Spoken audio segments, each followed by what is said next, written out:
¿Alguna vez te has preguntado por qué, a pesar de tus oraciones, algunas cosas en tu vida no cambian? ¿Por qué ciertas puertas siguen cerradas? ¿O por qué la paz parece tan distante? Tal vez no se trata de lo que haces, sino de lo que permites. En silencio, hay pecados que no gritan, pero susurran en la oscuridad del alma. Son discretos, casi invisibles, pero poderosos en su capacidad de destruir. Hoy, recordando las palabras del Papa León el 40º, vamos a mirar de frente a esos pecados ocultos que atraen desgracias, que roban bendiciones y que apagan la luz del corazón. No es un mensaje de condena, sino de misericordia, de despertar, de redención. Dios no quiere verte caer, quiere verte libre. Abramos juntos el alma, porque lo que descubrirás hoy puede cambiar no solo tu presente, sino también tu eternidad. Hay momentos en la vida en los que uno se detiene en silencio, quizá durante una noche de insomnio, quizá ante una pérdida que duele más de lo que esperábamos, quizá al ver cómo las cosas se rompen por dentro sin entender del todo por qué. Y en ese instante el alma, como un niño abandonado, se pregunta, ¿se habrá alejado Dios de mí? Pero la verdad, hermanos, no es que Dios se aleje, es que hay cosas que nosotros, muchas veces sin saberlo, hemos dejado entrar al corazón. Y ellas son las que bloquean su luz, su voz, su gracia.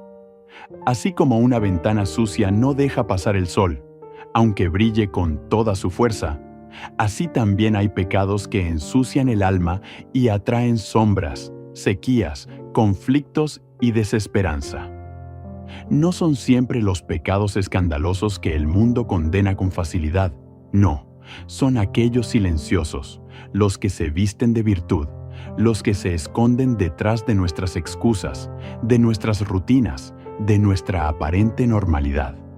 El Papa León XIV, en uno de sus discursos más encendidos y tiernos a la vez, hablaba con el corazón en la mano sobre estos pecados que se alojan en el alma sin que ella lo note.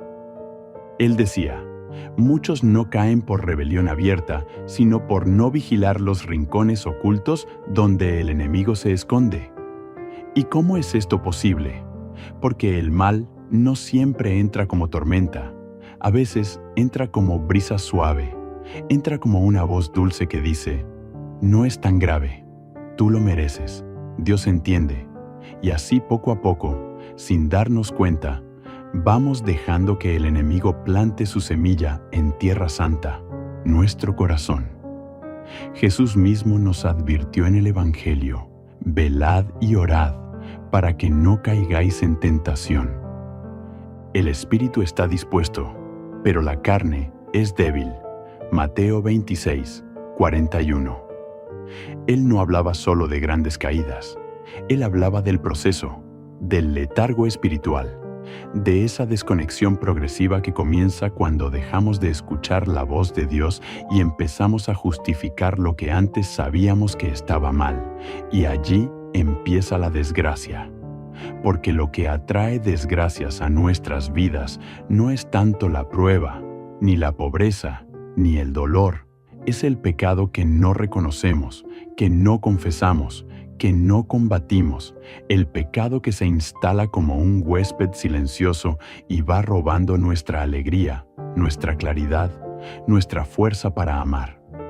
Uno de los grandes peligros del alma moderna es la ceguera espiritual, la costumbre de vivir con el alma dormida, anestesiada por el ruido del mundo, distraída con 1000 ocupaciones, pero vacía de presencia divina. Y esa ceguera no es casual, es el resultado de pequeños acuerdos que hacemos con el pecado, acuerdos sutiles, promesas que rompemos sin pensar, silencios que dejamos crecer donde deberíamos haber clamado, indiferencias que toleramos en nombre de la prudencia. El pecado oculto no es simplemente un error, Es un terreno cedido al enemigo dentro de nuestras propias murallas. Cuando miramos la historia de Israel en el Antiguo Testamento, encontramos un patrón que se repite. Cada vez que el pueblo comenzaba a tolerar los ídolos en su tierra, a permitir prácticas que Dios había prohibido, aunque fuese en secreto, comenzaban las desgracias. No porque Dios se volviera cruel, sino porque el pecado abre la puerta al caos.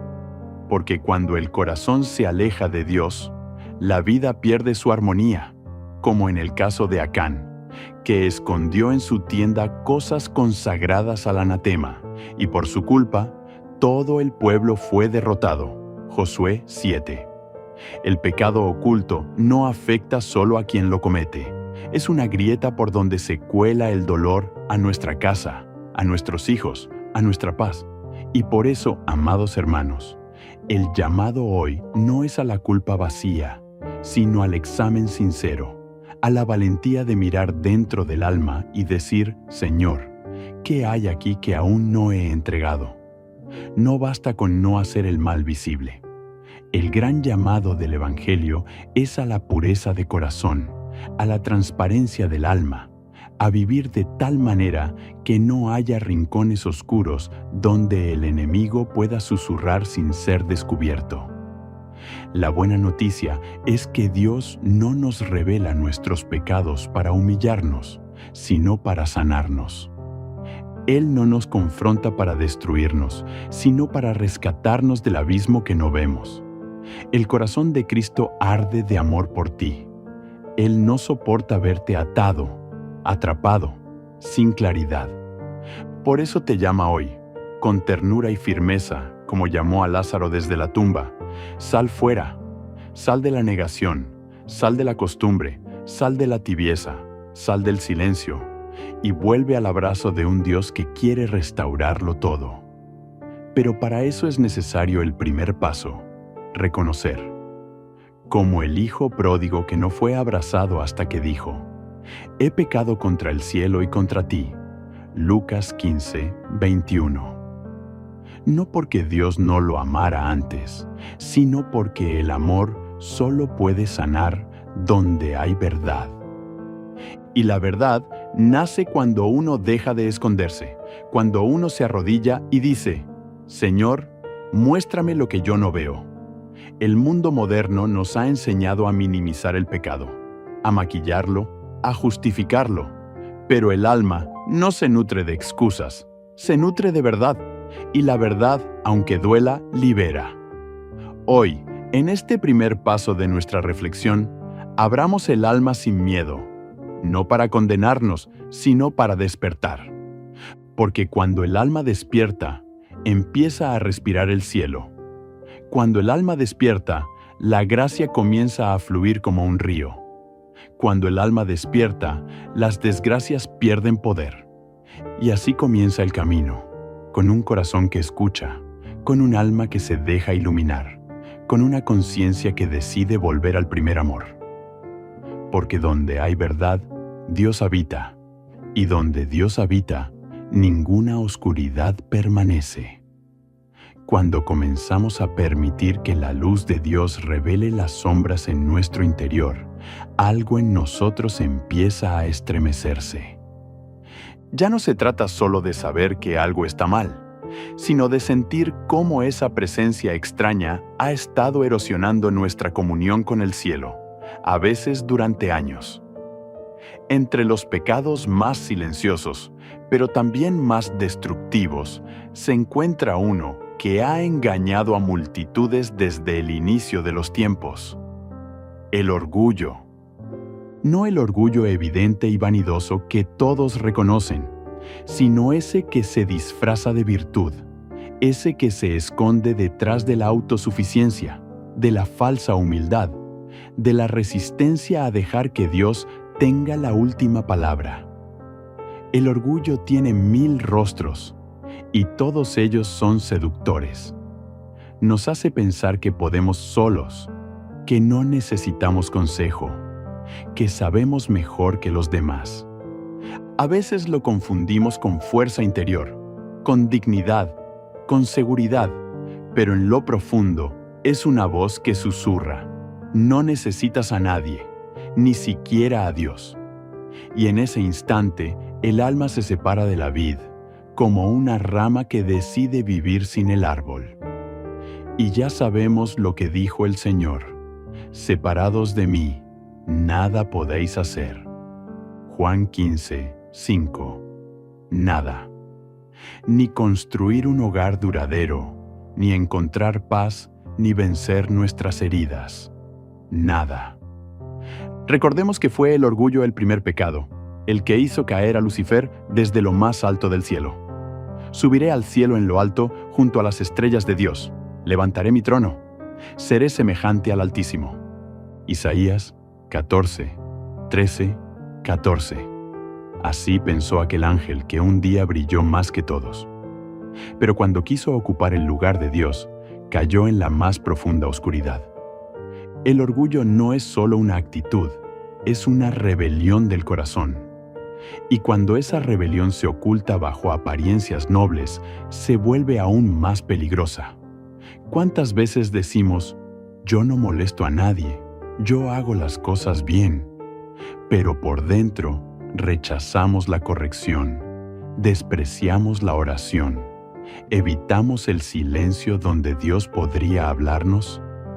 Y todo eso, hermanos, es orgullo. Es orgullo. Un orgullo que bloquea el fluir de la gracia. Porque Dios resiste a los soberbios, pero da gracia a los humildes. Santiago 4, 6. Ese versículo debería hacer temblar nuestra alma. Porque si hay algo que no podemos permitirnos en esta vida, es que Dios resista nuestra alma. Necesitamos que nos abrace, que nos defienda, que nos levante. Pero si el orgullo está en el trono de nuestro corazón, Él no puede actuar. Lo más sutil del orgullo es que se mimetiza con el lenguaje religioso. ¿Cuántas veces lo vemos en quienes dicen servir a Dios, pero no pueden aceptar una corrección? ¿Cuántas veces aparece en la forma en que miramos a otros por encima del hombro, creyendo que nuestra fe es más pura, que nuestra doctrina es más correcta, que nuestras obras nos hacen mejores? Jesús fue duro con este tipo de orgullo. A los fariseos les dijo: sepulcros blanqueados, que por fuera parecen hermosos, pero por dentro están llenos de huesos y de toda inmundicia. Mateo 23, 27. No porque los odiara, sino porque los amaba demasiado, como para dejar que siguieran engañándose. La historia de Saúl, el primer rey de Israel, es también un espejo para nosotros. Al principio era humilde, no se consideraba digno del trono, pero con el tiempo, el poder, el miedo y la autosuficiencia comenzaron a invadir su alma. Cuando el profeta Samuel lo confrontó por su desobediencia, en lugar de arrepentirse, intentó justificarse. Dijo: temí al pueblo y obedecí su voz. 1 Samuel 15, 24. Como si eso fuera excusa para desobedecer a Dios. Y entonces el Señor lo rechazó como rey, no por su error, sino por su orgullo, porque no quiso someter su voluntad a la palabra divina, porque prefirió quedar bien con los hombres antes que humillarse ante el Altísimo. ¿Cuántas veces hacemos lo mismo? Sabemos lo que Dios quiere, pero elegimos lo que nos parece más conveniente. Y luego, cuando las cosas se complican, le preguntamos por qué permitió nuestra desgracia. Pero la verdad, hermanos, es que muchas de nuestras desgracias no son castigos, sino consecuencias de decisiones hechas desde el orgullo. Porque cuando el hombre pone su razón por encima de la voluntad de Dios, está sembrando vientos y más tarde recogerá tempestades. Y sin embargo, incluso en eso, Dios no nos abandona. ¡Qué grande es su misericordia! Él sigue llamando, sigue esperando, sigue tocando a la puerta del corazón. Él no exige perfección, exige humildad. Y la humildad no es pensar mal de uno mismo, es dejar que Dios sea quien guíe, quien hable, quien decida.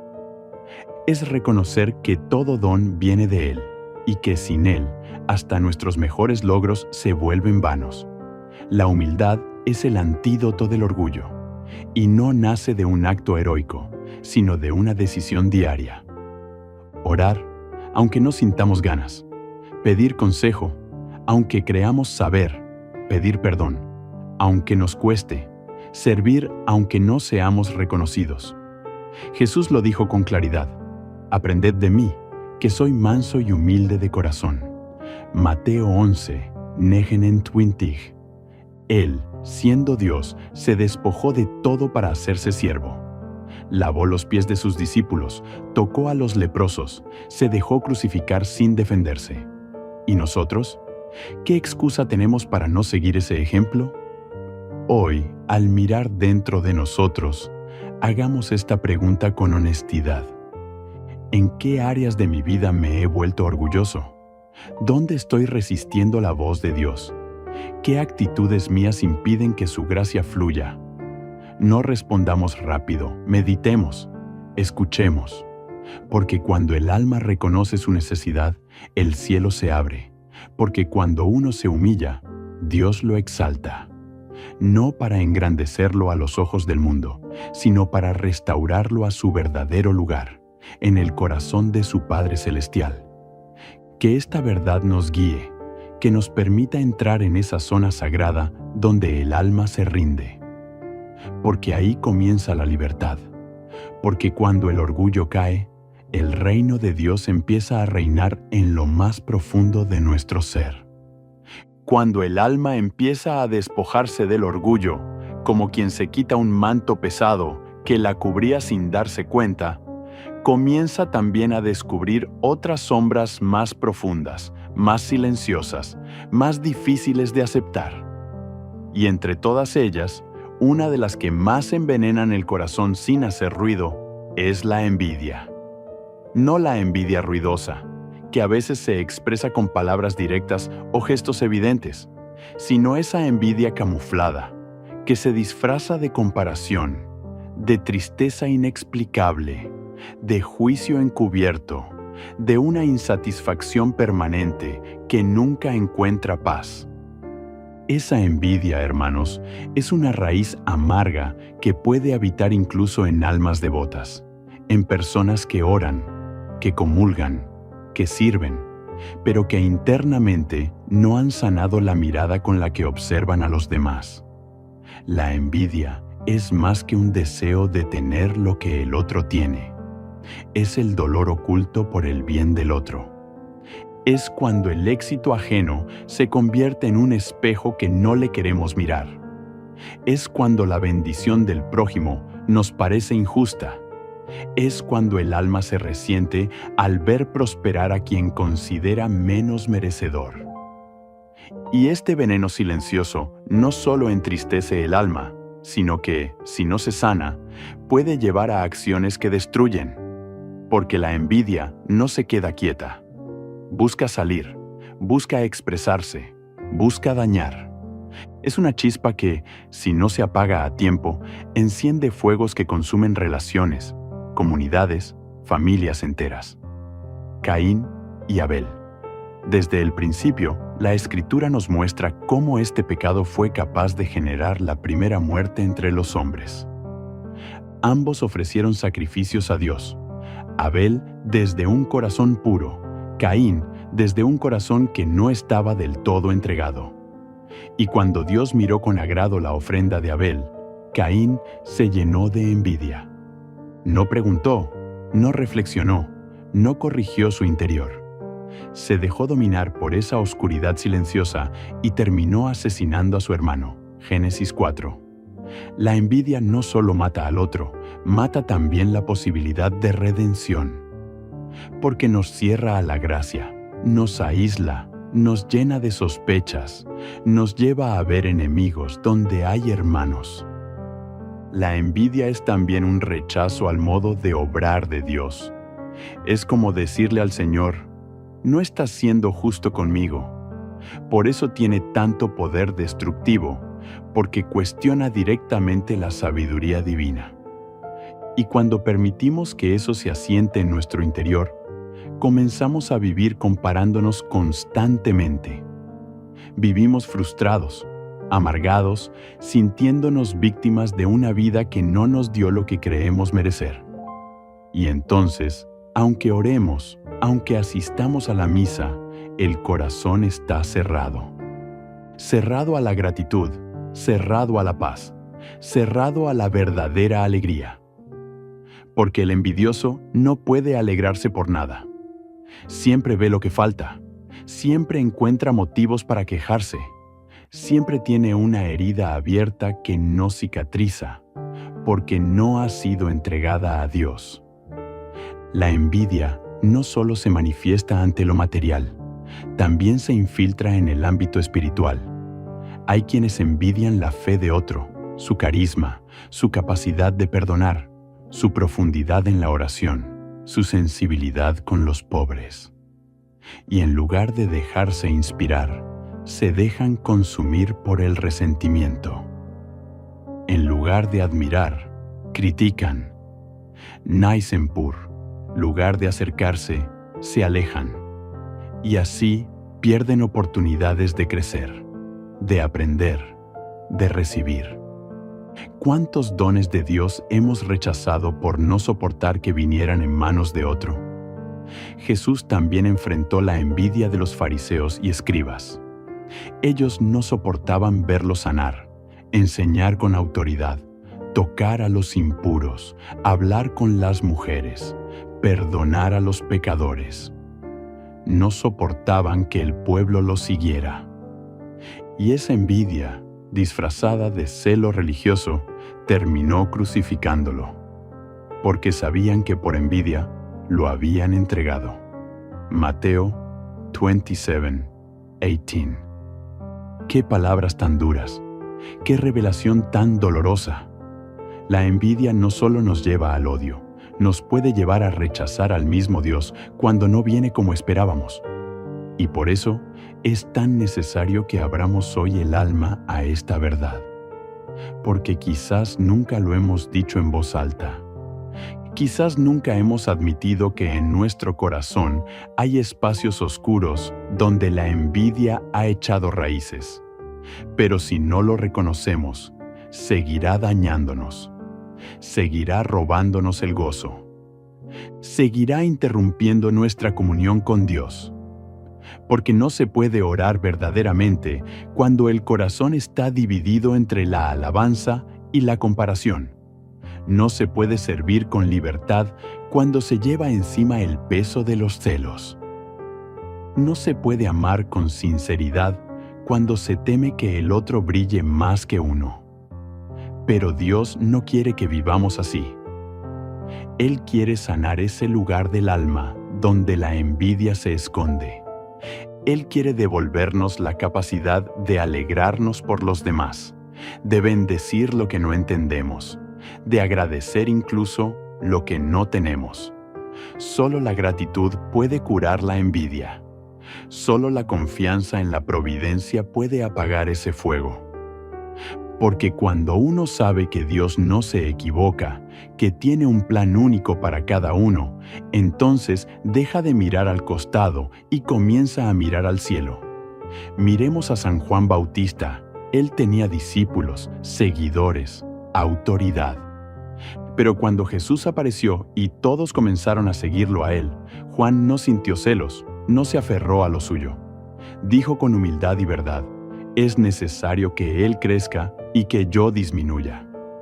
Juan 3:30. ¡Qué pureza de corazón! ¡Qué libertad interior! Eso es lo que Dios quiere para ti y para mí. Que podamos decir esas palabras sin amargura, sin fingir, sin miedo. Que podamos alegrarnos cuando el reino avanza, aunque no sea a través de nosotros. Hoy es día de liberación. Hoy es día de mirar al otro y bendecirlo desde lo profundo. Hoy es día de pedirle a Dios un corazón limpio, capaz de ver en los logros ajenos la manifestación de su gloria, y no una amenaza a nuestro valor, porque somos amados por igual, porque todos tenemos un lugar en su mesa, porque nadie puede quitarnos lo que Dios ha reservado para nosotros. Que esta verdad nos transforme, que esta palabra nos purifique, que el Espíritu Santo nos conceda ese milagro silencioso. Vivir libres de envidia, para amar sin límites, para servir con alegría, para caminar en paz, caminar. Cuando el alma comienza a limpiarse de la comparación y la envidia, siente un alivio sutil, como si una venda se despegara lentamente de los ojos. Pero también se enfrenta a otra verdad incómoda, un pecado que se ha infiltrado profundamente en nuestro tiempo, tan normalizado, tan aceptado por el mundo moderno, que muchos ya no lo consideran pecado. Y sin embargo, es una de las puertas más amplias por donde entra la desgracia a la vida espiritual, emocional y familiar. La lujuria. No aquella que se muestra solo en escándalos públicos, sino la que se esconde en los rincones del pensamiento, en las imágenes que permitimos en nuestra mente, en las concesiones que hacemos a los deseos desordenados, que degradan la dignidad con la que fuimos creados. La lujuria es como un fuego que comienza con una chispa casi inocente y termina consumiéndolo todo si no se apaga a tiempo. Su fuerza destructiva no radica solamente en los actos visibles, sino en la esclavitud interior que genera. Jesús fue claro, directo, como siempre lo es cuando toca el núcleo del corazón humano. Cualquiera que mira a una mujer para codiciarla, ya adulteró con ella en su corazón. Mateo 5, 28. No estaba exagerando, estaba revelando una verdad espiritual profunda, que el pecado comienza mucho antes de manifestarse en el cuerpo. Nace en la intención, en el deseo no purificado, en la mirada que deja de ver personas y empieza a ver objetos. En un mundo que ha sexualizado todo, desde la publicidad hasta las relaciones humanas más simples, hablar de pureza parece anticuado, incluso ridículo para algunos. Pero es precisamente en esta cultura donde la llamada de Cristo a vivir con pureza se vuelve más urgente. Porque no se trata de represión, sino de liberación. La lujuria promete placer, pero entrega esclavitud. Promete intimidad, pero deja vacío. Promete satisfacción, pero consume la capacidad de amar verdaderamente. Es una trampa, y muchos han caído sin saber cómo salir. Santa María Magdalena es uno de los ejemplos más hermosos de redención. Su pasado era oscuro, marcado por la lujuria y la mirada condenatoria de su entorno. Pero cuando se encontró con Jesús, no encontró un juez, sino un Salvador. No encontró condena, sino compasión. Y fue esa mirada limpia de Cristo la que quebró sus cadenas interiores. Desde entonces, ya no buscó el amor en brazos que la usaban, sino en el corazón que la perdonó. Y fue ella quien, con lágrimas, ungió los pies del Señor. Porque quien ha sido liberado profundamente, ama con intensidad. Por eso Jesús dijo: sus muchos pecados le son perdonados, porque amó mucho. Lucas 7, 47. La lujuria, cuando se oculta, comienza a sembrar destrucción silenciosa. Daña matrimonios, rompe la confianza, distorsiona la belleza de la sexualidad creada por Dios. A menudo comienza con algo que parece inocente. Una mirada prolongada, una conversación inapropiada, una fantasía tolerada, una imagen que no se rechaza, pero el alma se va debilitando, la conciencia se adormece. Y lo que antes nos avergonzaba, ahora lo justificamos. Decimos, todos lo hacen. No es tan grave. Es solo un pensamiento. Y sin darnos cuenta, vamos alejándonos de la fuente de la gracia. San Pablo, consciente del poder que tiene este pecado, exhortaba con firmeza: huid de la infornicación. Cualquier otro pecado que el hombre cometa está fuera del cuerpo, mas el que fornica contra su propio cuerpo, peca. 1 Corintios 6, 18. No dijo, resistan o enfrenten. Dijo, huid, porque no se trata de una batalla que se gana solo con fuerza de voluntad. Se gana con vigilancia, con oración, con sacramentos, con humildad. Se gana reconociendo la fragilidad y no exponiéndose al fuego. Se gana llenando el corazón de luz para que no quede espacio a las tinieblas. ¿Cuántas personas hoy viven bajo la esclavitud de este pecado, sin saber que hay salida? ¿Cuántos matrimonios se han destruido por infidelidades que comenzaron como simples mensajes? ¿Cuántos jóvenes han perdido la alegría de una mirada limpia porque sus ojos están cautivos de imágenes que corrompen? ¿Cuántas almas ya no sienten la presencia de Dios porque su conciencia se ha acostumbrado al desorden? Pero hay esperanza, siempre hay esperanza, porque no hay cadena que Cristo no pueda romper. No hay pecado que su misericordia no pueda perdonar. No hay historia que Él no pueda redimir. La pureza es posible, no como una carga, sino como un don.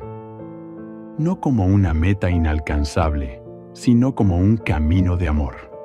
Es volver a mirar como miraba Jesús. Es aprender a ver el cuerpo como templo, no como mercancía. Es restaurar el valor de cada persona. Es recuperar el respeto por uno mismo. Es vivir en libertad, porque el alma pura no es la que nunca fue tentada, sino la que, con la ayuda del Espíritu Santo, elige el bien aunque cueste. Elige el amor verdadero por encima del deseo pasajero. Elige esperar, renunciar, resistir, porque ha encontrado un amor más grande que cualquier placer, el amor de Dios. Hoy, el Señor nos invita a mirar dentro de nosotros, no con culpa, sino con verdad. ¿Qué pensamientos estamos permitiendo? ¿Qué conversaciones alimentan nuestra alma y cuáles la debilitan? ¿Qué costumbres hemos normalizado y necesitan ser entregadas en confesión? No tengamos miedo. El Señor no nos pide pureza porque quiera imponernos reglas. Nos la pide porque sabe que solo en la pureza el alma puede volar. Solo en la pureza podemos amar de verdad, perdonar de corazón, servir sin doblez. Pidamos hoy ese don. Oremos con sinceridad. Señor, purifica mi mente, mi mirada, mis deseos. Enséñame a amar como tú amas. Dame un corazón nuevo que no busque saciarse en lo inmediato, sino en tu eternidad. Y Él responderá, porque nunca ha dejado sin respuesta el clamor de un alma que quiere volver. Y así, paso a paso, vamos limpiando el alma. Vamos cerrando las puertas por donde entraban las desgracias, no por miedo al castigo, sino por deseo de vivir en plenitud. Porque el cielo comienza cuando el alma se ordena, y ese orden, ese perfume de santidad, comienza cuando dejamos que Dios reine incluso en nuestros deseos más íntimos. A medida que el alma va siendo purificada por la gracia, cuando empieza a cerrar aquellas puertas abiertas al enemigo, también se hace evidente otra sombra que muchos justifican como natural, como parte del temperamento o como reacción inevitable ante la vida, la ira. Y sin embargo, la ira, cuando no es iluminada por la luz del Espíritu Santo, se convierte en una raíz profunda de violencia, de amargura, de destrucción silenciosa. Es uno de esos pecados que más fácilmente se disfraza de virtud, porque suele presentarse como un justo reclamo, como una defensa válida, como un celo por lo correcto. Pero no toda indignación nace del amor, y no toda reacción fuerte está movida por la justicia de Dios. La ira, cuando no es contenida, desfigura el rostro del alma. Y lo más peligroso es que muchas veces se instala allí por heridas que no hemos dejado sanar. Nos sentimos heridos, traicionados, olvidados, humillados. Y en lugar de llevar ese dolor a Dios, lo encerramos, lo almacenamos, lo dejamos fermentar y así el corazón se llena de resentimiento. Y lo que antes era sensibilidad, ahora es susceptibilidad. Lo que antes era celo por el bien, ahora es deseo de castigo. Lo que antes era deseo de justicia, ahora se convierte en rencor. La ira contenida, alimentada por el tiempo y el silencio, se convierte en un veneno que no solo daña a quien lo provoca, sino que envenena al que la carga. San Pablo, en su sabiduría pastoral, nos dejó un consejo claro. Airaos, pero no pequéis. No se ponga el sol sobre vuestro enojo, ni deis lugar al diablo. Efesios 4, 26, 27. Aquí hay una enseñanza profunda. El enojo como emoción humana no es en sí mismo pecado. Incluso Jesús, en el ejemplo, al ver la casa del Padre convertida en mercado, reaccionó con firmeza. Pero la diferencia está en el corazón. La ira santa nace del amor, no del orgullo. Busca restaurar, no destruir. Dura un momento. No se convierte en una habitación permanente del alma. Pero cuando dejamos que la ira se quede a dormir en nuestro corazón, entonces sí se vuelve pecado. Entonces sí se convierte en una puerta abierta al enemigo.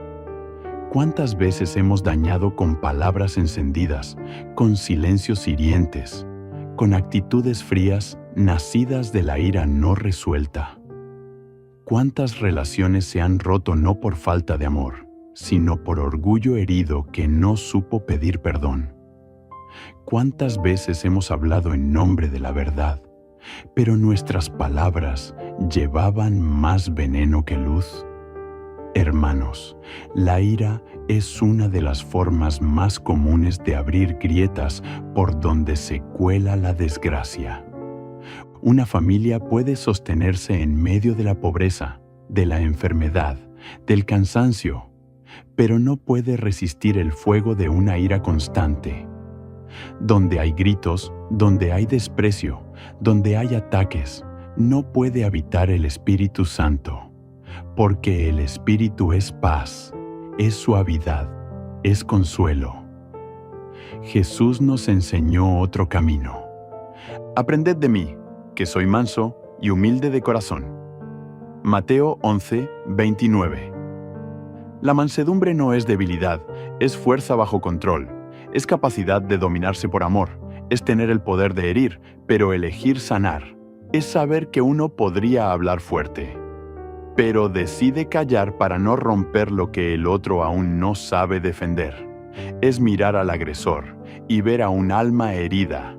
Es ver más allá del momento, más allá del conflicto y actuar desde el reino. Recordemos el momento en que Jesús fue arrestado en el huerto. Pedro, lleno de impulso y celo, sacó la espada y cortó la oreja del siervo del sumo sacerdote. Jesús no lo felicitó. No le dijo que había defendido bien al maestro. Le ordenó guardar la espada y con una ternura desconcertante sanó al herido. Lucas 22, 50, 51. ¡Qué mensaje tan claro! Jesús no necesita nuestra violencia, no necesita que reaccionemos con fuego.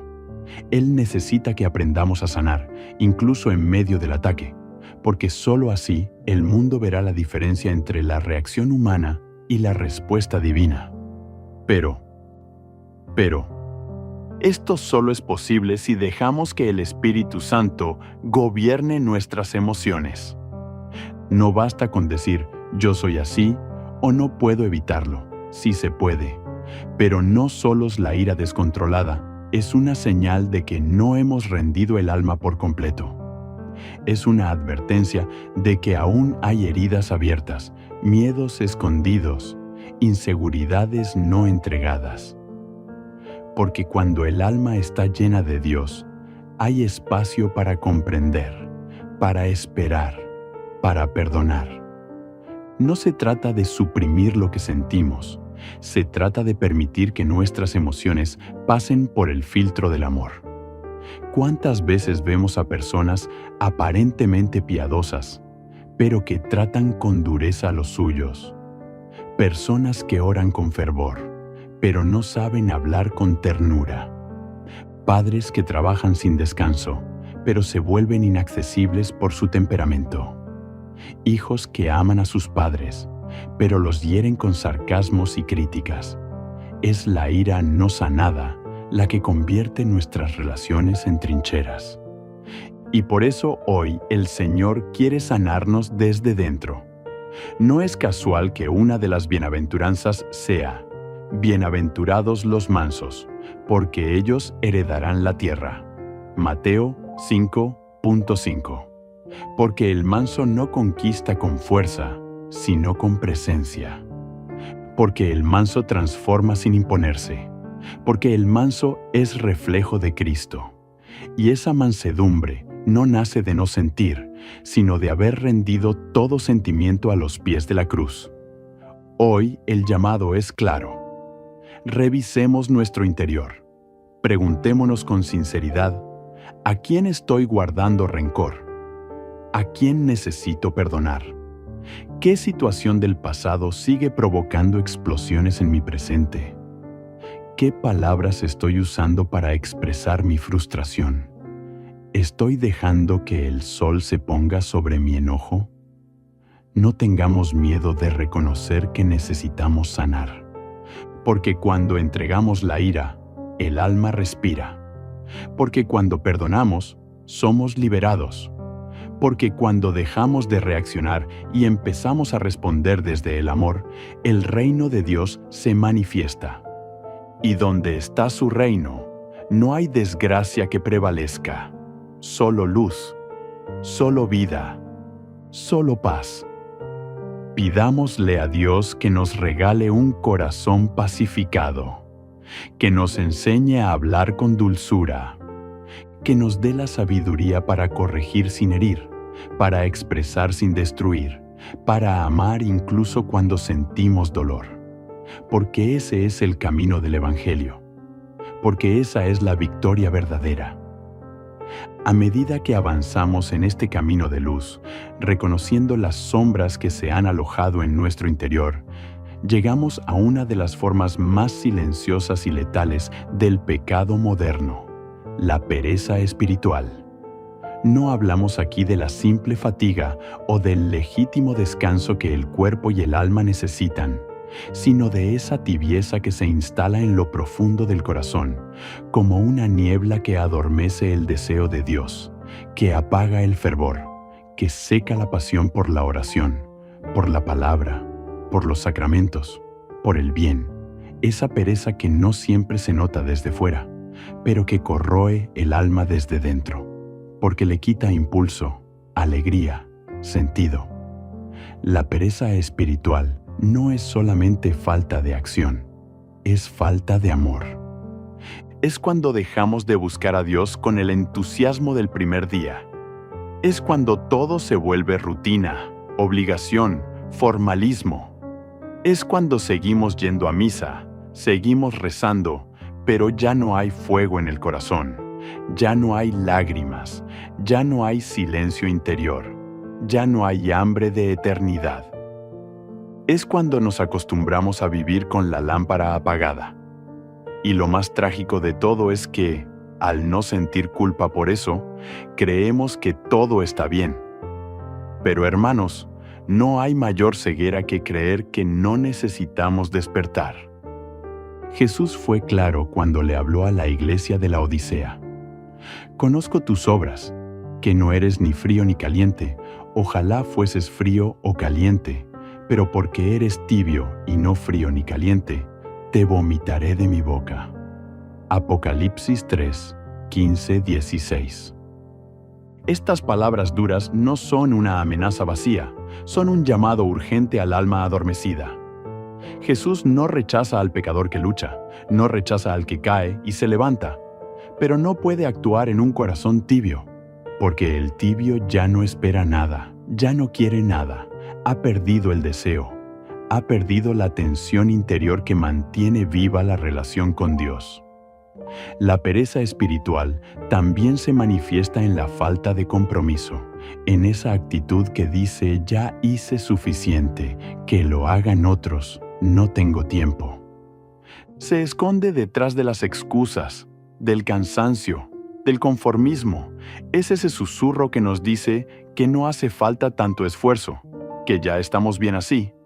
Pero esa voz no viene del Espíritu Santo, viene del enemigo, que sabe que no necesita hacerte caer con grandes pecados, si puedes simplemente adormecerte, porque un alma dormida deja de ser peligrosa para el infierno. Ya no evangeliza, ya no transforma, ya no incomoda con su santidad. Recordemos la parábola de las 10 vírgenes. Todas estaban esperando al esposo. Todas tenían lámparas, pero solo 5 llevaron aceite suficiente. Las otras, en su descuido, en su indiferencia, dejaron que se agotara la llama. Mateo 25, 1-13. Y cuando llegó el momento, no estaban listas. ¿Cuántos hoy vivimos con lámparas vacías? ¿Cuántos estamos tan ocupados, tan distraídos, que no percibimos que nuestra fe ya no arde, que nuestra alma ya no canta, que nuestros pasos ya no buscan el rostro de Dios? La pereza espiritual puede disfrazarse incluso de prudencia. Decimos que no queremos ser fanáticos, que hay que vivir con equilibrio, pero no confundamos el equilibrio con la mediocridad. No confundamos la calma con la tibieza. El alma que ama a Dios nunca se conforma, siempre desea más, no por ambición, sino por sed. San Agustín lo expresó con una belleza inmortal. Nos hiciste, Señor, para ti, y nuestro corazón está inquieto hasta que descanse en ti. Esa inquietud santa es el antídoto contra la pereza, esa llama interior que no nos deja instalarnos en una vida cómoda, segura, superficial, y sin embargo no se trata de hacer más cosas. No es cuestión de multiplicar actividades religiosas, sino de encender el corazón, de volver a orar con profundidad, de meditar la palabra como si fuera la primera vez, de vivir los sacramentos con hambre, con sed, con conciencia de que allí se juega nuestra salvación. Es volver a servir, no por obligación, sino por amor. Volver a hablar de Dios con pasión, como quien ha encontrado un tesoro, porque eso es lo que nos salva del letargo, el amor que renueva todas las cosas. San Pablo nos exhorta: no seáis perezosos en lo que requiere diligencia, fervientes en espíritu sirviendo al Señor. Romanos 12.11. Y ese fervor no viene de la emoción, sino de la decisión. Es una gracia que hay que pedir cada día. Es una llama que hay que cuidar, como el sacerdote que debía mantener encendido el fuego del altar sin dejar que se apagara nunca. Levítico 6.12.13.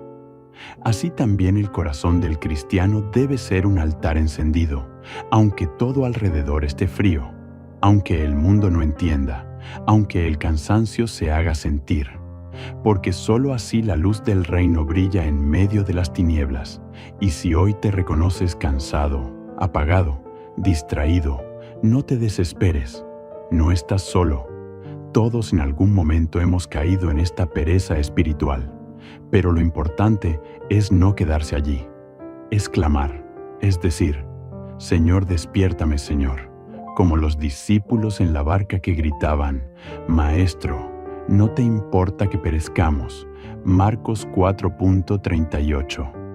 Y Jesús, aún en medio de la tormenta, se levantó y calmó los vientos. Él también puede calmar nuestra tibieza. Él también puede soplar sobre nuestra alma el aliento de vida. Pide hoy esa gracia. No te conformes con una fe mediocre. No vivas como si tu alma no fuera eterna. No digas: mañana cambiaré. Cuando tenga más tiempo, hoy es el día. Hoy es el momento de volver a arder. Hoy es el momento de tomar aceite nuevo para tu lámpara, porque el esposo viene y no sabemos la hora, no sabemos cuándo. Llegará el día en que nuestra alma será llamada a rendir cuentas, que no nos encuentre dormidos, que no nos encuentre indiferentes, que nos encuentre amando. Y si algún hermano cercano está apagado, no lo juzgues. Acércate con ternura, dale tu fuego. Recuérdale que vale la pena seguir, que no todo está perdido, que aún puede volver, porque eso hace el verdadero discípulo. Enciende lo que está por apagarse, levanta lo que está por caer, y juntos caminamos hacia el reino. Cuando el alma ha comenzado a despertar de su letargo, cuando la tibieza empieza a ser reemplazada por un fuego renovado, hay una última trampa sutil que puede detener el avance espiritual. Una sombra que se viste de prudencia, que se presenta como necesidad legítima, pero que encierra una fuerza destructora: la avaricia. No hablamos solamente del deseo desordenado de riquezas materiales, sino de esa necesidad profunda de controlar, de poseer, de asegurarlo todo por nuestras propias fuerzas. Es el miedo disfrazado de previsión. Es la ansiedad que reemplaza a la confianza. Es la tendencia a acumular como si Dios no existiera.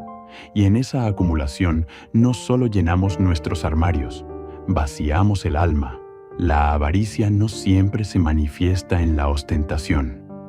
A veces habita en los corazones de quienes viven modestamente, pero que no pueden compartir, que se aferran con miedo a lo poco que tienen, que no confían en que Dios puede proveer. Es un pecado que se oculta bajo frases comunes. Hay que estar seguros. No sabemos qué pasará mañana. Primero mis hijos. Yo me lo gané. Es mío. Pero cuando lo que poseemos se convierte en un muro entre nosotros y el prójimo, cuando ya no podemos dar sin dolor, cuando ayudar se vuelve un sacrificio imposible, entonces la avaricia ya ha tomado el control del corazón. Jesús fue claro y contundente cuando dijo: no, podéis servir a Dios y a las riquezas. Mateo 6:24. No dijo que fuera difícil, dijo que era imposible, porque el corazón no puede dividirse. O confías en la providencia divina, o te esclavizas al afán de seguridad terrena. No se trata de vivir en la miseria. Dios no quiere eso, pero sí nos llama a vivir con libertad interior, con generosidad, con desapego, porque el dinero es un buen servidor, pero un pésimo amo. Y cuando gobierna nuestros pensamientos, nuestras decisiones, nuestras prioridades, entonces ya no es instrumento, sino ídolo. El joven rico del Evangelio, Marcos 10 y 17-22, es una imagen clara del alma, que quiere seguir a Dios, pero que no logra soltar.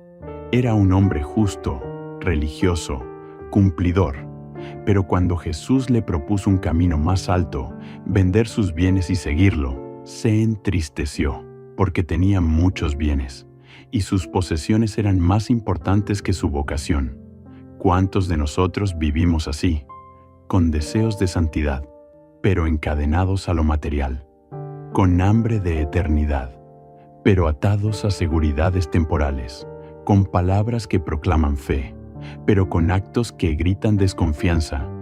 La avaricia también tiene una forma más moderna: el consumismo, esa necesidad de tener más, de cambiar lo que funciona, de seguir acumulando cosas innecesarias, mientras otros mueren por falta de lo básico, es una cultura que nos ha enseñado a medir nuestro valor por lo que poseemos, por lo que mostramos, por lo que acumulamos.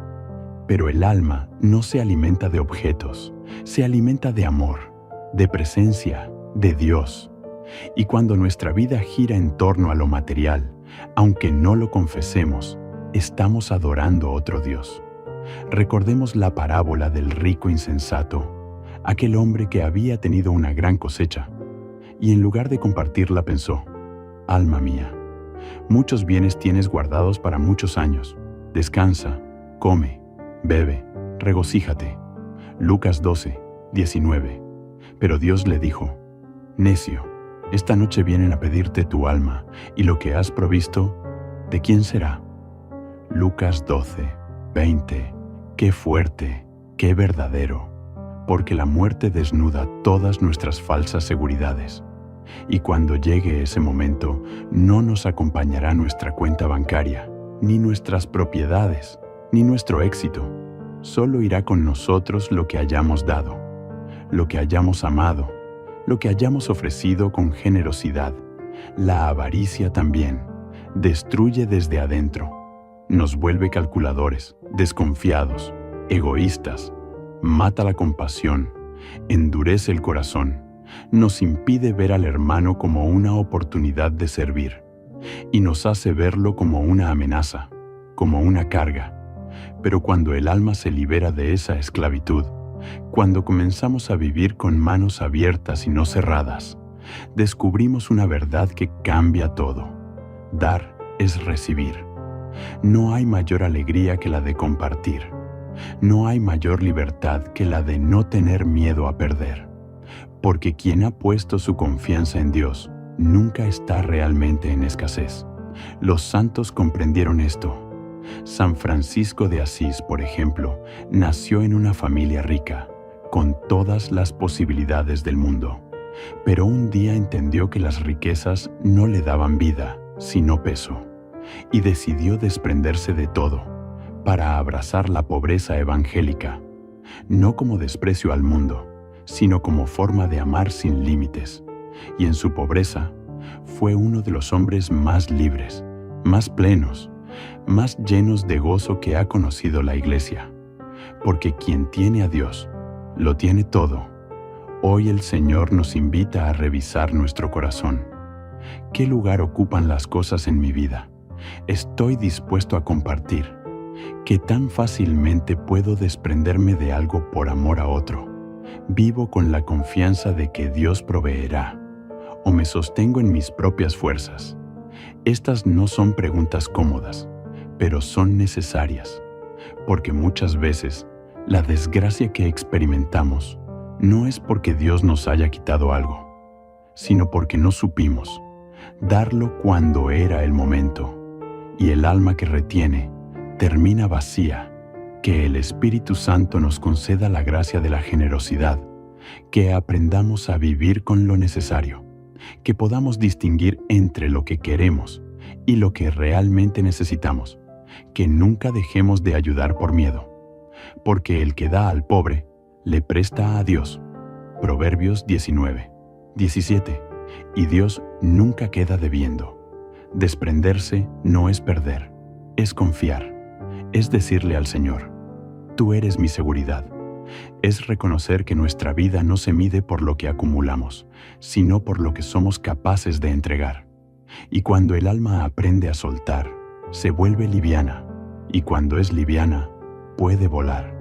Y ahora, al llegar hasta aquí, cuando el alma ya ha sido enfrentada con la verdad de su orgullo disfrazado, de su envidia silente, de su deseo impuro oculto, de su ira justificada, de su tibieza disfrazada de paz y de su avaricia razonada como previsión, queda todavía un último umbral, uno que no siempre reconocemos como pecado, pero que en realidad es una de las causas más profundas de la desgracia espiritual: la desesperanza, ese susurro sombrío que se instala cuando dejamos de creer que Dios puede hacerlo, cuando pensamos que ya no hay salida, que no hay perdón suficiente, que no hay posibilidad de restauración para nosotros. Ese último enemigo, tan silencioso. Como mortal, se oculta bajo palabras que suenan humildes, pero que en el fondo son una forma sutil de soberbia. Dios no puede perdonarme. Mi historia ya está perdida. Es demasiado tarde para mí. La desesperanza no es simplemente tristeza, es ausencia de fe en la misericordia. Es dudar del amor de Dios más que del propio pecado. Es mirar las propias caídas con más atención que al rostro de Cristo. Y esa desesperanza, hermanos, paraliza el alma, la desconecta de los sacramentos, de la comunidad, de la oración, convierte el corazón en una cueva silenciosa, donde ya no se espera nada, donde uno simplemente sobrevive, pero ya no vive. Y es allí donde el enemigo se sienta cómodo, porque sabe que un alma sin esperanza es tierra estéril. Por eso la desesperanza es uno de los pecados más dolorosos a los ojos de Dios. No porque Él se sienta ofendido, sino porque ve cómo sus hijos dejan de creer en su poder sanador. Judas y Pedro son el retrato perfecto de esta verdad. Ambos traicionaron al Maestro, ambos fallaron, pero uno se hundió en la desesperanza y terminó en la muerte. El otro, llorando amargamente, dejó que Jesús lo restaurara. Lucas 22, 62. La diferencia no fue la magnitud del pecado, fue la apertura del corazón, fue la capacidad de decir: no entiendo por qué me caí, pero creo que tú puedes levantarme. Pedro lloró, sí, pero esperó el amanecer, esperó la mirada de su Señor resucitado, esperó el perdón y lo recibió. Tú también puedes esperar. No importa cuántos años han pasado, no importa cuántas veces repetiste el mismo error, no importa cuántas promesas has roto, si tu corazón aún late, si aún puedes arrodillarte, si aún puedes decir: Señor, acuérdate de mí. Entonces todavía hay vida, todavía hay redención, todavía hay camino, porque nuestro Dios es especialista en restaurar ruinas, es Padre de los que se pierden, es médico de los quebrantados, es amigo de los que todos han abandonado. Muchos viven años cargando un pecado oculto, no por amor al mal, sino porque creen que ya no pueden ser perdonados, y esa mentira que parece una cruz, en realidad es una cadena puesta por el enemigo. Pero Cristo ha venido para romper esas cadenas, ha venido para decirte como al paralítico: levántate y anda. Juan 5:8. Ha venido para tocar con su sangre lo que tú no puedes limpiar. Ha venido para pronunciar sobre tu vida esa palabra que cambia todo: yo no te condeno. Juan 8:11. ¿Puedes creer esto hoy? ¿Puedes permitir que esa esperanza entre como una brisa fresca en tu alma cansada? ¿Puedes volver a mirar al cielo y decir: aquí estoy, Señor, no soy digno, pero quiero volver? Él está esperando esa frase, como el padre del hijo pródigo, que no exigió explicaciones, ni penitencias, ni discursos perfectos, solo abrazó, solo restauró, solo celebró, porque Dios no ama como nosotros amamos. Él ama sin condiciones. Él ama porque es su naturaleza, porque tú eres suyo, porque nada ni nadie podrá jamás cambiar el hecho de que tú fuiste creado por amor, para el amor, en el amor.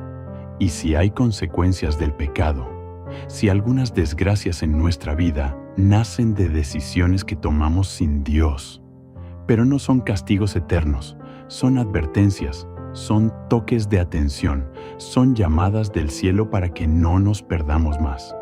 Y hoy, si escuchas esta palabra, no endurezcas tu corazón, no digas otro día, no digas ya estoy viejo para cambiar, porque el cielo no espera perfección, espera entrega, espera honestidad, espera ese acto humilde de volver al sacramento, de la confesión, de decirlo todo, de llorarlo todo, de dejar que la gracia haga lo que tú ya no puedes. Cristo no vino por los sanos, vino por los enfermos, no vino por los justos, vino por los pecadores, no vino por los fuertes, vino por los quebrantados, y si tú eres uno de ellos, entonces este mensaje es para ti. Este es tu momento, este es tu llamado, esta es la hora de la misericordia. No vivas más bajo la sombra de tus errores, no arrastres más esa cruz hecha de vergüenza y de culpa. Deja que Jesús la lleve contigo, deja que Él la transforme en instrumento de gloria.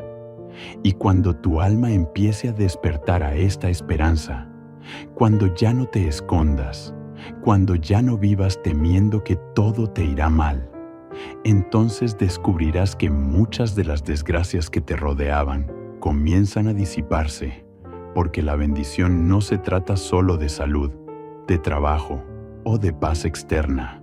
La mayor bendición es vivir en gracia, es acostarse cada noche sabiendo que, pase lo que pase, tú estás en los brazos del Padre. Es enfrentar cada problema con la certeza de que no estás solo.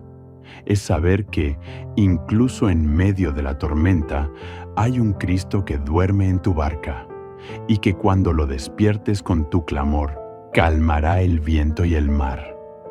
Por eso hoy te invito a elegir, a dejar atrás lo oculto, lo encubierto, lo no confesado. Cerrar las puertas por donde las sombras han entrado, a romper con todo aquello que te aleja de tu Dios, a hacer un acto de valentía espiritual, porque el reino de Dios no es para los tibios ni para los que viven en la oscuridad, es para los que se levantan, para los que claman, para los que creen.